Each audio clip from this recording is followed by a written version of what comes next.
Welcome to the Rise of Kingdoms. Okay, enough with the drama.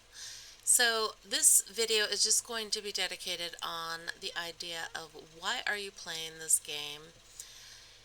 Because motivation determines whether you'll have fun, whether you'll choose the right kingdom, and basically just help you understand why people play the way they play as well. Motivation plays a strong role in anything we do in life. For instance, in this game, there are, I consider, four types of players. But you don't need to identify which type of player you are right away.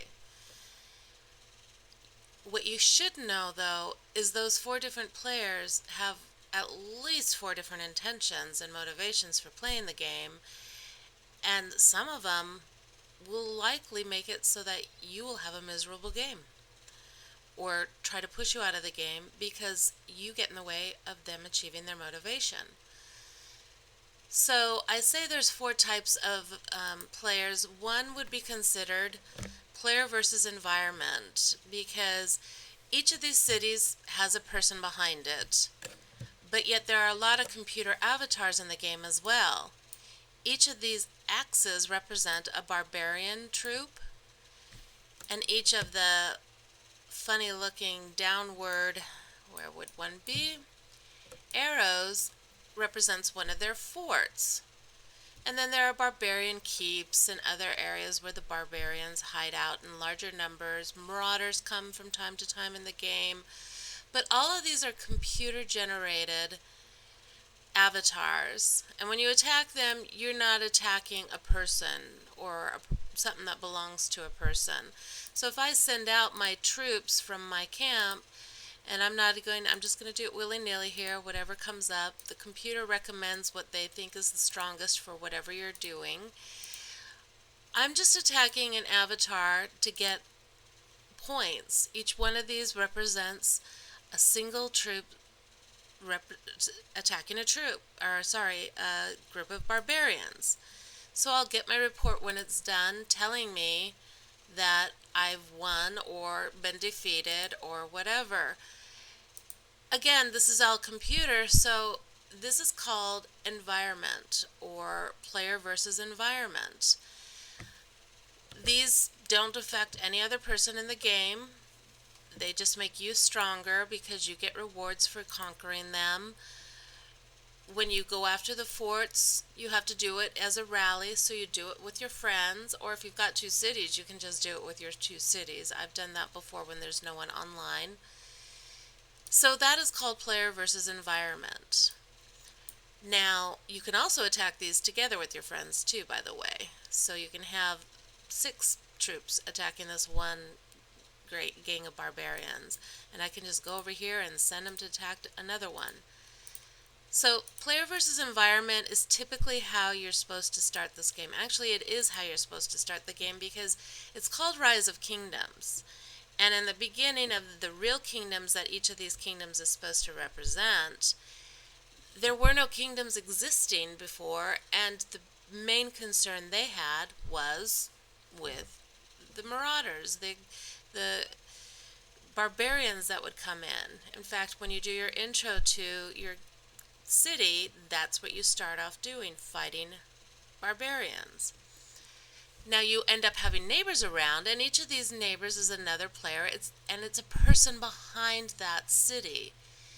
So if I were to attack a city, say, and here I can't attack this one because they're in my alliance, but if I were to attack this one, or even do a rally attack with my friends in my alliance, I would be attacking what belongs to someone else, to another player. So I would have to ask myself, why am I attacking them? What is the reason? But a lot of people don't play that way. A lot of people play, this is a game of war, I attack everyone else. Now, typically, when you attack another, it's considered player versus player. But I distinguish that from other types of what they would consider PvP, but I do not consider PvP. For one thing, player versus player implies an even playing field. Like a football game, when you're on the field, each of you is playing by the same rules as the opponents. And if you break the rules, you've got a referee to say, hey, rules broken, this person gets fined, this person gets kicked out, this person, they lose yardage. Whatever the rules of the game are, they apply to both sides. Do they apply evenly? For the most part. I know that I'm not a huge sports fanatic, but my family is, and when I'm in the room with them, they get really upset with some calls. So some people might think it's not being played fair. But the rules of engagement are created that are equal, and whether one team is stronger than the other comes into play, but there's not usually one dominating team that's going to just rouse them and conquer them and kick them out of the field. They play equally or on an even playing field, not necessarily equally, because different skills, different attributes, different player strengths, an injury may cause weakness in a team, that kind of thing. But they have the same rules that they're to abide by, and they know what they're up against. But if you put, say, a kids team on the playing field, bunch of 10-year-olds, and then this professional team comes along, do you think that would be an even playing field? Well, the same thing applies in this game as well. For instance, this is a level 7 city. They're pretty new. And they even haven't changed their name, so who knows what their level of commitment is. Now, it could be they've already abandoned the game because the zone we're playing in has a group that I call the bullies. But I'm a level 12. Now, you might think, oh, I'm twice as big or whatnot, but you grow in an exponential way. I'm far more than twice their size or twice their power. I'm likely close to 3.5 or 4 times their power because of the strength of my city, because of the power I have. Let me show you. I'll look at this. Actually, I was looking at someone else. I'm actually number 13 here, so I'm even more than twice. So this is my power level, 876, and theirs is only 11,000. Now, it's not a pure apples to apples, but in a sense, it's showing I'm at least almost 80 times as strong as them, even though our city level is different. But you'd have to look closer to determine what kind of power they have and where, but this is just not even a close comparison, so it doesn't even warrant it. I have no doubt that this person is either brand new or totally abandoned the game, and I imagine they abandoned the game because of the way this game is played in this area. Now look at here. Here's another person from another alliance. If I were to see their city, they're a level 20. Their power is 2.7 million. I'm only 870,000. So judging just at power level, they're more than 3 times my strength. So if they were to attack me, would it be attacking on an even playing field? Well, some people think it is, and others, like me, think it's not. To me, it depends on what are the circumstances and why are they engaging. So that's what's considered player versus player, when 2 players go against each other. And in this game, like in real history, how the kingdoms arose, neighbors decide whether to work together or be opposed. And so they form what's known as an alliance, like we belong in the same alliance, but these alliances tend to form some of them form before they even enter the game or the kingdom, the arena, because they know each other already, and others, they just meet there and they start playing together and they start becoming friends and they have fun. They can do rallies together and they can talk and chat together, their own alliance chat. They can do personal chat and get to know each other. Well, then alliances can actually go against alliances, such as this gigantic alliance. They destroyed our alliance, which was down here, but I cover that in other videos. But this is where the player versus player takes a turn. I think there's 2 other types of player versus player, the kind that don't want to play on an even playing field. And both of them, their intentions, I believe, are malicious or ill-intentioned, or just plain not well thought out. I'll do the first one because it's the one that, to me, it peters out pretty darn quickly to most extents. Some people don't quite ever get it. But say this new player, let me get back to my home base. This new player, number 7, enters the game, and he thinks it's a game of war. Let me tell you, Rise of Kingdoms is not a game of war, it's a game of strategy. Look through history. Look how civilizations developed. Look how kingdoms developed. How much of that time was actually spent in war? If you think about the actual history of a location, very little time is actually spent in war. Now, it doesn't mean a lot of the history isn't written about the wars. Sure, wars create milestones in history. Eras are changed by wars. People change their territory by wars, and different countries that get involved completely are changed by them economically or culturally or any manner of influence. And then on the individual level, even more so. Wars devastate people sometimes. Actually, just in general, wars devastate. So if this number 7 came in, sorry, I have to do these real quick because he won't go away.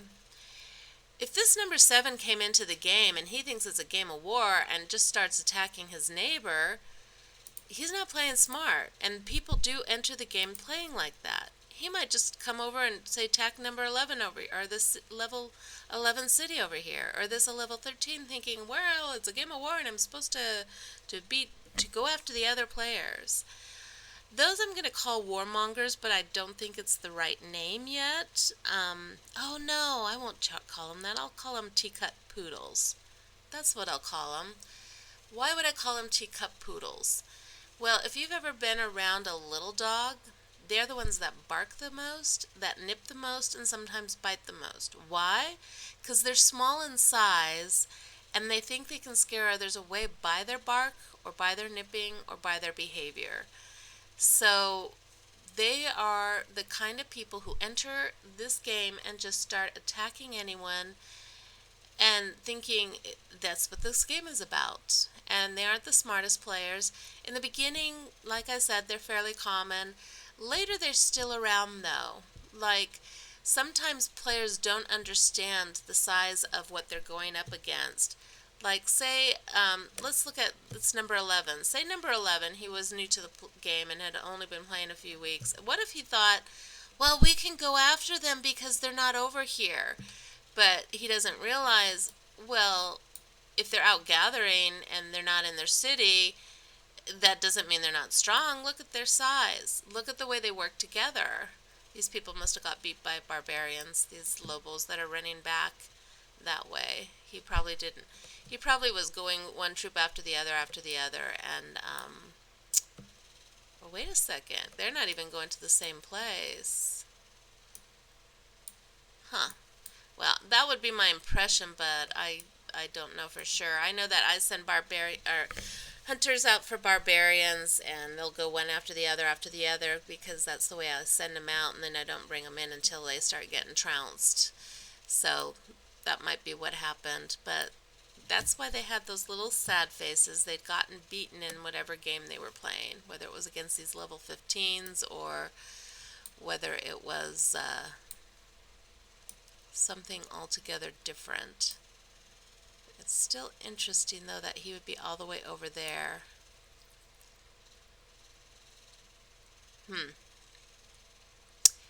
Okay, I digress, and I'm sorry about that. I'm just curious about this kingdom because of the way it developed, and I have a lot of videos about it.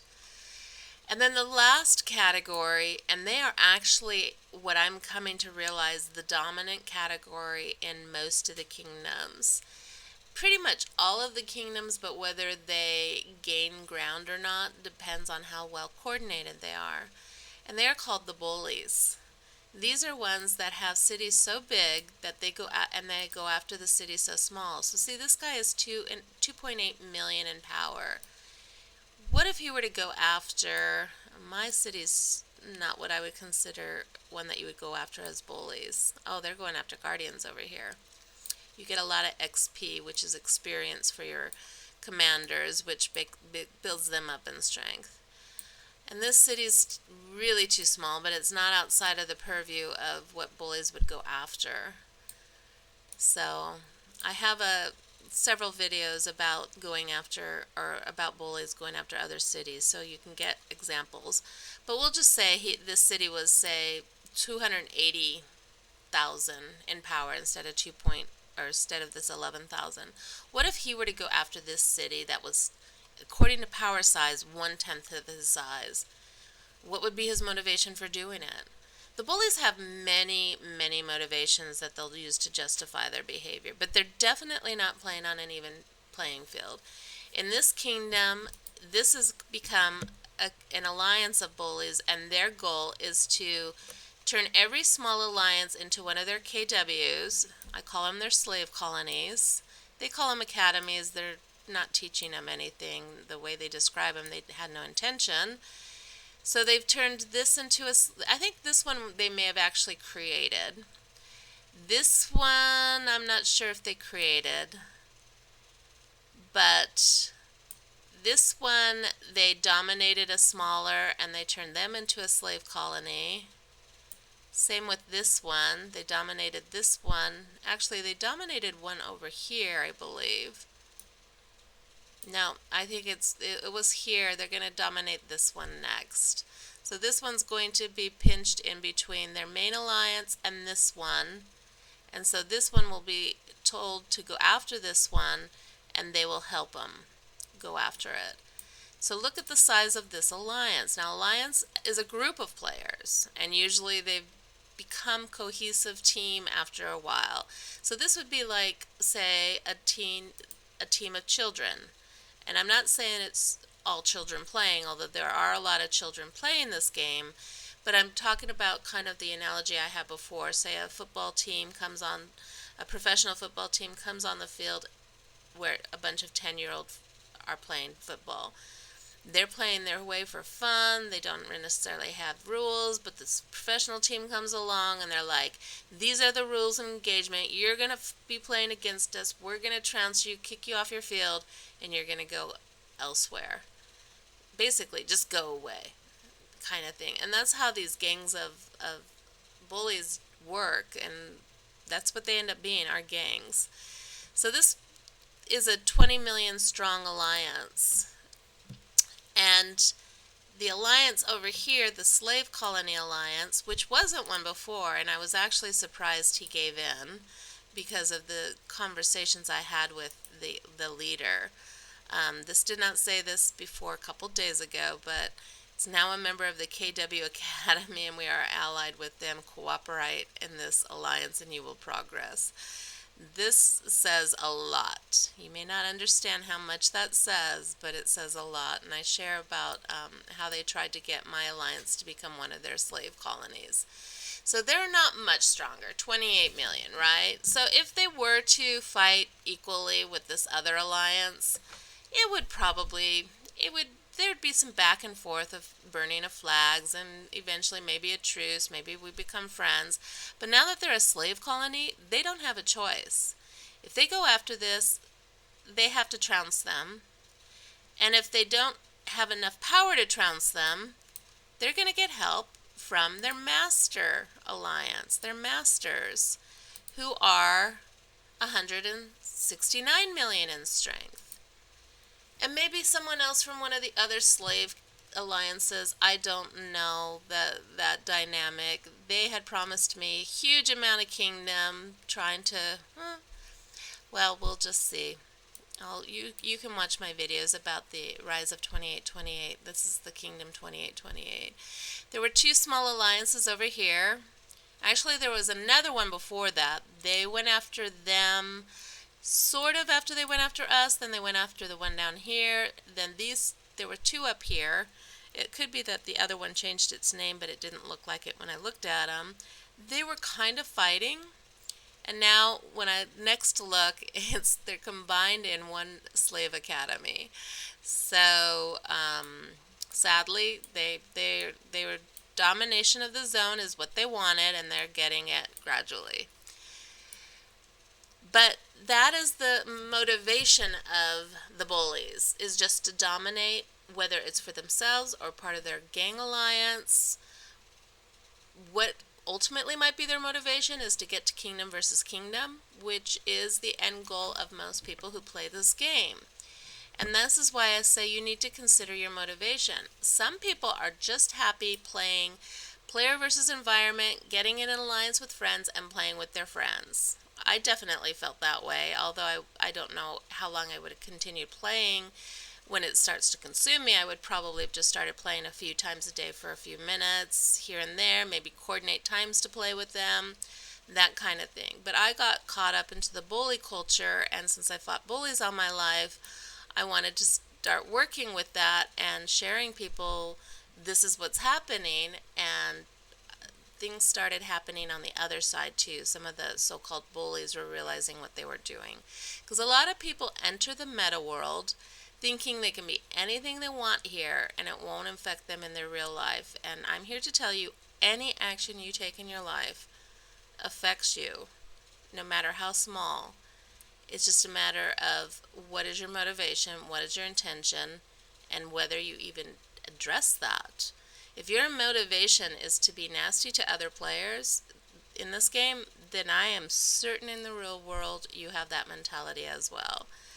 So that is important to recognize, that not everyone plays this just to have a good time. Not everyone plays this with the intention of working with others in a collaborative, cooperative way. Now, the end goal here in this kingdom is to be a unified kingdom under a king. First, the people who are strongest in Zone 1 will go into Zone 2, and they'll form a council. Supposedly, that's not written down, but that's what's been happening in every kingdom I've been in. And they're supposed to start coordinating and working together, or battling for power, or jockeying for power, or determining who's going to get to the ultimate goal, which is in the middle here, Zone 3, there's this lost temple. And whichever alliance takes the lost temple, their leader becomes king or queen. So ultimately the goal is to create a unified kingdom. Well, in the meantime, getting to that point, all of these people attacking each other in Zone 1 are creating enemies. Those that get to Zone 2, to the extent they're attacking each other in Zone 2 as well as in Zone 1, because they have access to both zones, are creating enemies. And then by the time they get to Zone 3 and they start getting more powerful, waiting for the lost temple to open, and they're fighting back and forth, by this time many of the leaders are probably having dialogues back and forth.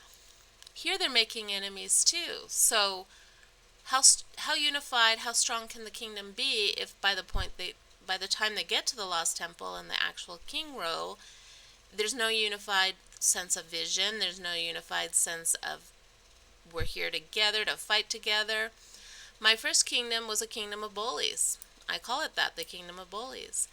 And when it came to the king, already 2 major alliances had started disappearing. And there were 5 total.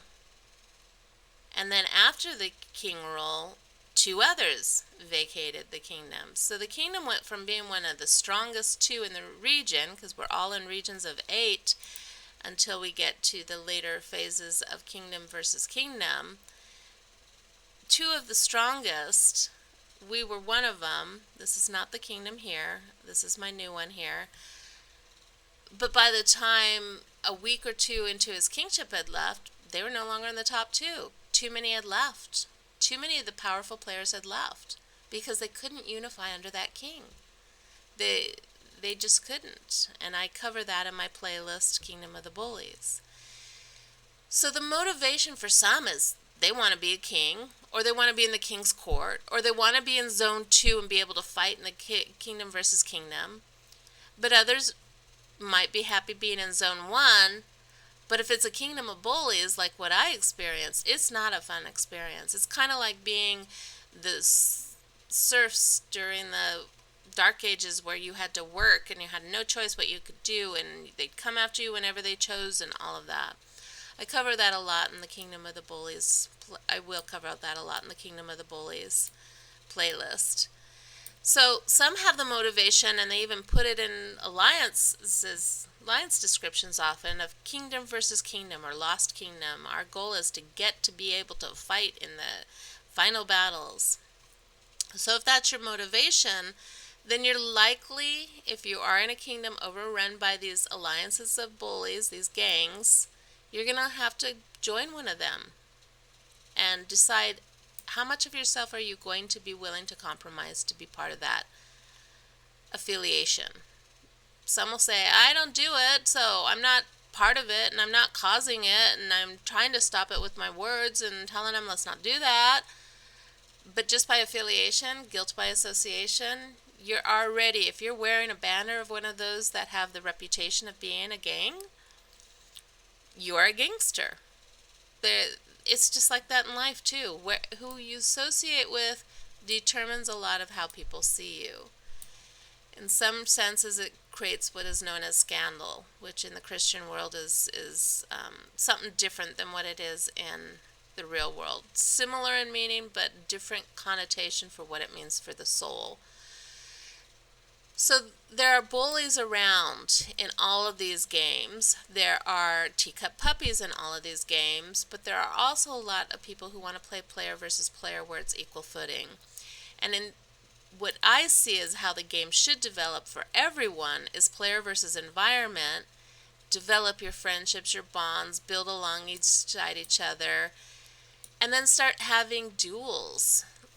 My I am a big fan of King Arthur's Round Table and the Knights of the Round Table and chivalry and all of that. Things on equal footing and helping the weaker, strengthen them. There are ways you could develop a kingdom that's unified. There truly are. It would take a lot of work, but most people play with the motivation of, I want to get to the final battles, I want to achieve Lost Kingdom, and they'll do anything to get there. So even though I tell you about these 4 different players, motivations are slightly different in every single person, no matter what kind of player they are, whether they're a bully or whether they are a teacup poodle or whether they are PvP, which I'm not finding many of them. There are later in the game typically, but at the same time, by then they've already got a reputation of bullies, so there's no one to cheer them on. There's no one to get excited. It's kind of like if the professional team had played against those children on the field. What would the people in the stands have thought? Would they have remained loyal fans if they saw them trouncing a bunch of 10-year-olds on the field? So determine your motivation and then determine your commitment to a particular kingdom. Because if you start seeing that your kingdom is becoming a kingdom of bullies, you may not want to stay there. I actually have players in multiple kingdoms, and I can tell you I don't plan on investing much in this kingdom unless it starts turning out to be something. I have zero desire to go to Lost Kingdom. My goal is the relationships between the people, but these 2 were in a kingdom of bullies, and now I've moved them out to another kingdom, but there's issues in that kingdom as well. But I have a feeling in that kingdom, if I get the ear of some of the leaders, I can help smooth out some of those issues, as long as it's not dominated by kingdom of bullies or by bullies in the other alliances. That they're actually sharing the kingship too. They're not one big king, he's the most powerful kind of thing. These are the 2 in this new kingdom that was created just 17 days ago, I believe. And then this one is staying in the kingdom of bullies, the 2769, just for me to keep an eye on it. Here's another thing. You never lose in this game. People think they lose in this game, and they don't. This could be beaten up by many bullies over and over and over again, and it'll always be there, and I'll always be able to go back and look at it. Of course, I can always go back to a neighboring kingdom and look at the kingdom from that perspective too, now that the fog is cleared. If I were to look at other kingdoms that are going to be in the region where we're fighting later, right now I would see that they're all fogged in, so I can't really see any of their activity at all. But at some point in the game, all of the fog is lifted, and then I would be able to see the other kingdoms that will be fighting against this kingdom. So, and same over here, same over here. And each of these kingdoms are at different stages, some just by days, others by weeks, but they're all bordering. And then later, when we enter into the new phases of kingdom versus kingdom, our 8 will compete against each other. So this off season, these 8 will compete. This is where my Kingdom of Bullies is. They had this on them up until 2 weeks ago. It was one of the two top. These designate the 2 strongest kingdoms. Up until just a couple of weeks ago, this was the top, and I think Kingdom of Holmfirth was one of the 2 top. But because of the exodus of so many major players from them, the other one became there. And you can see I have a player in that kingdom, player in this kingdom, and 2 players in this kingdom. On this account, I actually have 2 players in this kingdom because I have 2 accounts. So you can play multiple characters in multiple places. And if I look at my settings and I go to my character management, there are other kingdoms where I have created characters. And like these 2 are also, so here's the one that we saw that I had a character in. But I also have a character in this kingdom as well. But this kingdom is actually in a different region. They haven't entered phase 1 yet, so it didn't show up on that map. They are still in pre-season, not for much longer. They will be moving over soon, but you can see I have a character there too, because I suspect that one of the major alliances went there, and I went looking for them by making a character in their kingdom and looking in the kingdom chat and looking around at the alliances and that kind of thing. So you can put a character in almost any kingdom. I have one here in this one too for some reason. And my favorite is already in season 2. It's not in the off season, it's in one of these. And once you get to season 2, the kingdom matchups change. So it would be harder for me to find it in here because it won't be in consecutive order in here. But I formed that city, I think it was my 3rd city I formed. The second was I wanted a farm city near me. And I love playing in that kingdom. I think it's so much fun. I have no need or desire to get into KVK or Kingdom versus Kingdom. My thing is about the people I'm playing with, and I'm actually going to put another city in there, and I may even encourage some of my alliance mates to consider putting a city there. We can't migrate there. It's too much distance to migrate there. It would probably take a year for me to get one or more of my cities there, but I might actually give it a try because I'm getting bored with some of my cities, and so I might give it a try to see how long it takes me to migrate back to that kingdom and have a bunch of my cities in there, because I actually have 3 accounts total. One I totally ignore because I wanted to make these training videos, so I wanted to have the ability to make a lot of different cities. Now you're allowed to have 2 characters per kingdom per account. So my suggestion would be, if you're not happy playing where you're at, take a look at other kingdoms. There's different stages to the game, and I should be looking at the world. And so in the pre-season or the prep season, there's a lot of fog in the kingdoms, and you have to clear out the fog. And it's not until you're towards the end of the preparation season that the fog has started to clear. So like if I take a look at kingdom, I'm looking at migration here. I didn't mean to do that. I guess I can't really look at it because it's not my area right here. But if I had gone to this character here, 2777, it's still in preparation season. So why don't I do that? But the fog has cleared, so I can take a look around there and start seeing what it looks like in there. I could start looking at the kingdom chat. I could start seeing how obnoxious that is. I could start looking at individual alliances, read what they say in their description, see if I like it, and just get a feel for whether I want to stay in that kingdom as a player or not. Now, because it's so far from where I am now, I wouldn't be able to migrate there because you can only migrate at this stage within a 10-day age of the server or the kingdom. So I can't migrate this city there, but I could build a brand new city there. I want to look at Alliance map, but I could take a look at, see, the fog has cleared in all of this region. And I could also go look at another kingdom. I can't get in their kingdom chat necessarily, but the fog will have cleared. And since the fog has cleared, I can take a look at that one. And I might decide, okay, maybe I'll take a look at that. I can take a look at individual alliances in there. I can move up to, there's 2 around the Lost Temple. There's 3 around the Lost, 4. There's 4 around the Lost Temple.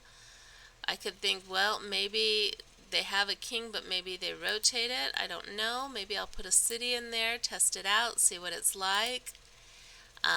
Look at the kingdom chat, see what they're like. Let's see what the alliance description was for this. The one that has the king as their alliance leader as king. Sorry, it's so intro, it's still going to get the counselor. United Kingdoms of 2784.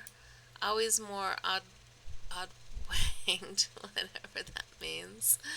If you have any questions, please contact. So they're at 1.1 billion.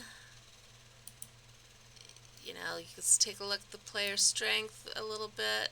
Their king isn't the strongest at 64 million. I mean, I think it's plenty strong, but some people spend a lot of money. The Kingdom of Bullies, he had about more than 100 million by the time he took the king role. But he was already demanding he was going to be king from very early on when they reached Zone 2, which caused one of the large groups to go. So by this time, they're not really, well, this one probably never said a whole lot. KVK Focus, International, Welcoming and Friendly Alliance. So it's just a generic one. Some of them, they really do start to describe their culture to you. Those are the ones that I like to pay attention to and see if they're living up to the culture they express in their description. I wish alliance descriptions were better. Knowledge is power. If you have any questions. Okay, so it's, and they have a Discord, so you could join their Discord and learn a lot through their Discord.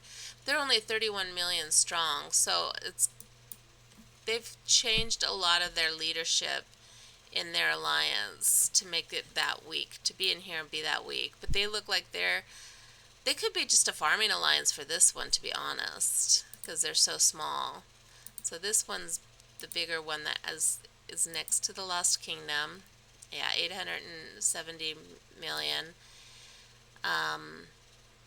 This one actually is starting to look like they might be working together. This might be a neat kingdom to put a city in. I might put another city in there and check it out. Because this is actually one that in 30 days, if we're interested, a group of my friends might be able to migrate to. They're not in the same phase as the ones in the Kingdom of the Bullies, but I think that they're going to be, because they're the next ones that will be entering into Season 1.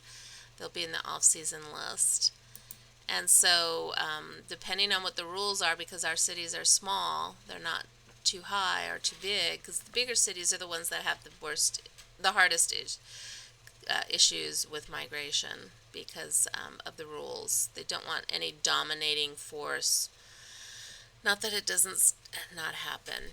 So I started this video as about what is your intention and how do you want to play, and I'm ending with how you want to play might determine where you want to play.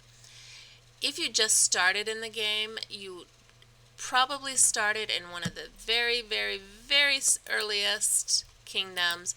You're probably thinking we're all starting on the same level. Sorry, that's not the youngest, because they were 32 days old. We're all on the same level. See, this one's only 13 hours old.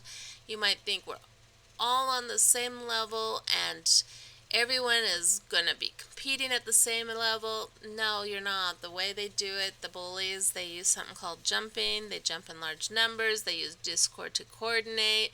They create their gangs even before they get established in the kingdom, and then they start jockeying for power and start pushing people out. So I actually do not think that the early kingdoms are the best kingdoms to play in. You might go just to start learning and then abandon that city and determine a city you want to. Just use that as initial home base and start looking at other kingdoms. Because you probably will not be very happy in most of these beginning kingdoms after a while. They're all tending to develop into kingdoms of bullies. In fact, so many of the players are so experienced, they go there thinking they can start over because there's a lot more fun in the beginning in some respect. There's a lot, everything gets longer and longer and longer to build as you go along. And once you get to KVK, if you're not unified under the king, your motivation for playing, it's just not that strong unless you've got a great group of friends and you're playing together with your group of friends and just having your own fun together. And that's what I have found with the third city I created. It was already in KVK. Not many people in our alliance will end up going to KVK. There was peace in a general way, and so we have fun together, chit-chatting in chat and doing fort rallies together, and I'm training up newbies, and Ark of Osiris, which is my favorite sub-event. We do that every week, and it's just a matter of we're getting to know each other and really develop a great rapport. Who knows? Maybe later when we become a good team together, maybe we together could do that jumping and create an alliance in one of the beginning ones together. I might be able to create that, make that happen, so that we can be a non-gang of bullies. We can be the anti-bully alliance. That's something I'd like to see happen in this game, is smaller alliances being able to gain strength together to work against the gangs of bullies. So I'm going to go ahead and end this video with just you to consider, why are you playing this game? What kind of player do you want to be? Who are the types of player you want to play alongside of in your alliance? And how much do you want to invest in the kingdom you're at? Do you want to spend time looking for a kingdom that is more fitting what your play style is and what your motivations are? Now, if you are geared towards kingdom versus kingdom, going into one that's already in KVK would be very difficult, but not impossible, just not right away. I probably could make my biggest city be able to enter KVK maybe by the third war, which would be almost 2 months away, I believe, because I've got 3 cities that are now farm cities near it, because I had created so many farm cities that turned into diplomat cities, and now they've actually joined up with the main city and can actually be a farm city, and I can build it quickly. As far as resources, time is another thing. The speed ups are very intimidating once you reach the higher levels because of the amount of time involved. So even training troops of the higher level takes a huge amount of time. But resources won't be a problem now because of the kingdom I'm in and because of the fact that I have 3 cities to feed 1 major city at this point. So for now, I'm going to sign off this video and just to ask you, think about why are you playing the game.